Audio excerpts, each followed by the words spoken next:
Bismillahirrahmanirrahim. Assalamualaikum warahmatullahi wabarakatuh. Pada video kali ini saya Zulkifli NIM 2240020 akan mempresentasikan mata kuliah otonomi daerah dan desa dengan dosen pengampu Ramdhani Abdul Hafiz SH.MH. Pengawasan tata kelola pemerintahan daerah adalah instrumen krusial untuk memastikan pelaksanaan otonomi daerah berjalan transparan, akuntabel, efektif, dan efisien sesuai dengan ketentuan hukum. Melalui pengawasan ini yang ketat, potensi penyalahgunaan wewenang dan korupsi dapat ditekan demi mewujudkan pelayanan publik yang prima. Jenis-jenis pengawasan. Sistem pengawasan di tingkat daerah dibagi menjadi beberapa jenis berdasarkan aspek pelaksanaannya. Pengawasan preventif dilakukan sebelum kebijakan atau program daerah disahkan untuk mencegah terjadinya pelanggaran.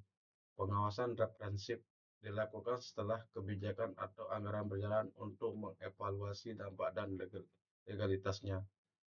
Pengawasan fungsional, pengawasan teknis oleh lembaga atau inspektorat yang memiliki wewenang khusus. Lembaga pengawas utama. Proses pengawasan ini melibatkan berbagai pihak dengan peran dan fungsi yang berbeda. Internal pemerintah, APIP, aparat pengawas internal pemerintah, berperan sebagai benteng pertama penjaga tata kelola. Lembaga ini terdiri dari 1. Inspektorat Jenderal Kementerian, mengawasi pelaksanaan urusan pemerintahan di tingkat nasional hingga daerah. 2. Inspektorat Daerah, berada di tingkat provinsi, kabupaten, dan kota untuk memantau langsung kinerja satuan kinerja perangkat daerah SKPD. PPU-PD, pejabat fungsional pengawas penyelenggaraan urusan pemerintahan daerah yang melakukan review, monitoring, evaluasi, dan pemeriksaan. Eksternal pemerintah, lembaga independen di luar eksekutif daerah yang bertugas memastikan akuntabilitas. BPK, Badan Pemeriksa Keuangan, berwenang penuh dalam memeriksa pengelolaan keuangan dan anggaran daerah. DPRD, Dewan Perwakilan Rakyat Daerah, menjalani fungsi check and balance terhadap kebijakan dan kinerja kepala daerah.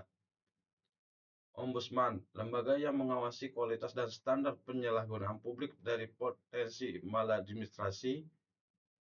3. Pengawasan masyarakat.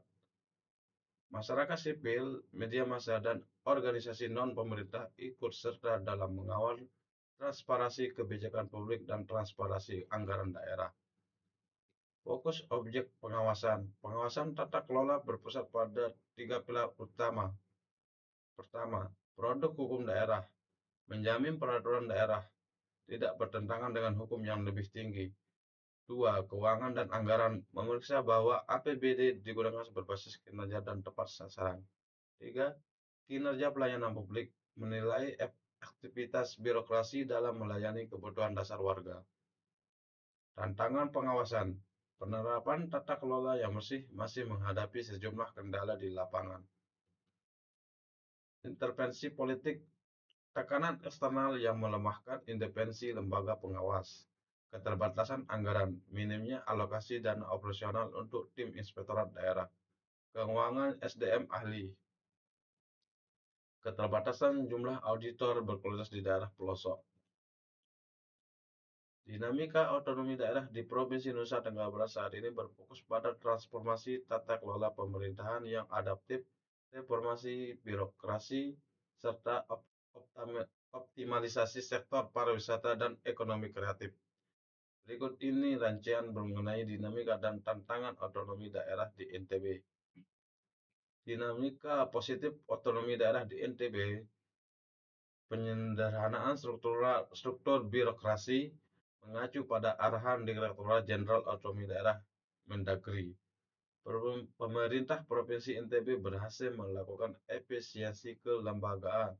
Salah satu langkah konkret adalah merampingkan struktur perangkat daerah dari 24 dinas menjadi 20 dinas. Langkah ini diambil untuk mewujudkan tata kelola pemerintahan yang hemat anggaran, efektif, dan efisien. penyelarasan dengan Asta Cita. Pada peringatan Hari Otonomi Daerah ke-30, Pemprov NTB menegaskan komitmennya untuk mengintegrasikan program lokal dengan visi nasional. Fokus utamanya adalah mendorong kemandirian daerah melalui pengelolaan potensi lokal secara mandiri. Tantangan utama yang dihadapi: ketergantungan fiskal yang tinggi, kesenjangan tata kelola digital, sengketa agraria dan konflik sumber daya, sinkronisasi kebijakan lintas sektor. Sekian video ini. Mohon maaf apabila ada kesalahan dan keliruan dalam mengucapkan kalimat. Mohon dimaafkan. Sekian dan terima kasih. Wassalamualaikum warahmatullahi wabarakatuh. Wah,